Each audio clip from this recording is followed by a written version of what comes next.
오늘 사건 상황실에 전해진 화제의 뉴스입니다. 학원 승합 차량이 지나가던 행인을 치는 일이 발생했습니다. 27일 밤 11시 부산의 한 교차로. 횡단보도를 건너던 여성이 갑자기 등장한 차량에 치입니다. 이 여성은 결국 사망하고 말았는데요. 해당 승합차 운전자는 80대 고령의 남성으로 사고 당시 정지 신호를 좌회전 신호로 착각했고 보행자 역시 보지 못했다고 진술했습니다.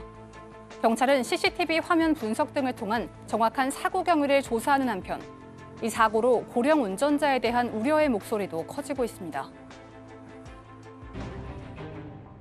야산에 불을 낸 방화범이 붙잡혔는데 이유가 다소 황당합니다.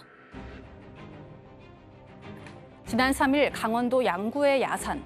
어둠이 짙게 깔린 야산을 시뻘건 화염이 뒤덮었습니다.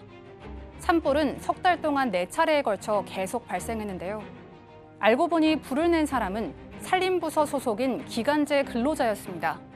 산불을 낸 후 조기 신고한 공을 인정받아 신분 전환을 받으려고 불을 지른 건데요. 하지만 경찰은 같은 신고자가 산불 현장에 매번 있었던 것을 의심해 추궁한 결과 이 남성을 산림보호법 위반 혐의로 구속했습니다. 길 가던 연인을 치어 사상케 한 혐의로 재판에 넘겨진 10대가 중형을 선고받았습니다. 지난 2월 대전에서 무면허로 승용차를 몰다 인도로 돌진해 연인을 들이받은 10대 운전자.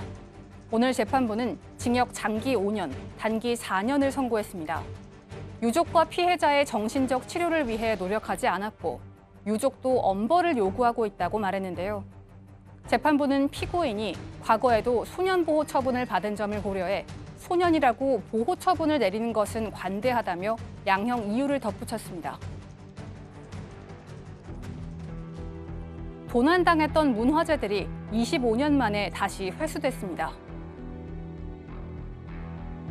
벽지를 뜯으니 지도가 나오고 비닐하우스 안에서는 목판이 발견됩니다. 이들은 보물 만국전도와 양녕대군의 숭례문 목판 등 잃어버렸던 문화재들로 첩보를 듣고 출동한 경찰이 되찾은 건데요. 이들에게서 회수한 문화재만 해도 모두 123점에 달한다고 합니다. 경찰은 남성 2명을 각각 문화재 은닉 혐의로 오늘 체포했으며 또한 아직 찾지 못한 문화재들에 대해서도 문화재청과 공조수사를 이어나갈 방침입니다. 지금까지 사건 상황실이었습니다. 영상에 나오지만 이제 문화재 아닙니까? 25년 전에 이제 도난당한 문화재였는데요. 어떻게 찾을 수 있었어요? 1994년도에 도난된 걸로 추정되는 이제 문화재들인데 상당히 많습니다. 이게 이제 거래된다는 사실 첩보를 문화재청하고 수사기관이 입수했습니다. 그래서 통신거래라든지 뭐 계좌를 추적해서 거주지, 그 사람의 거주지를 파악했고 거주지에 들어가서 이 벽지 안에 보니까 저 나오죠. 만국전도입니다. 조선시대 전도입니다. 만국전도 1660년대쯤에 만들었던 이 전도가 발견이 됐고요. 그거 외에도 수많은 어떤 문화재들, 고수적들이 지금 발견됐는데 피해자는 지금 도주를 했습니다. 예, 진짜 식당 내부 저 벽지에 그 숨어 있었다라는데 정말 문화재 중에서 보존 가치가 그 큰 이 문화재가 25년 만에 찾을 수 있었다고 하니까 그나마 참 다행이라는 말씀 좀 드리겠습니다. 사건 상담실로 갑니다.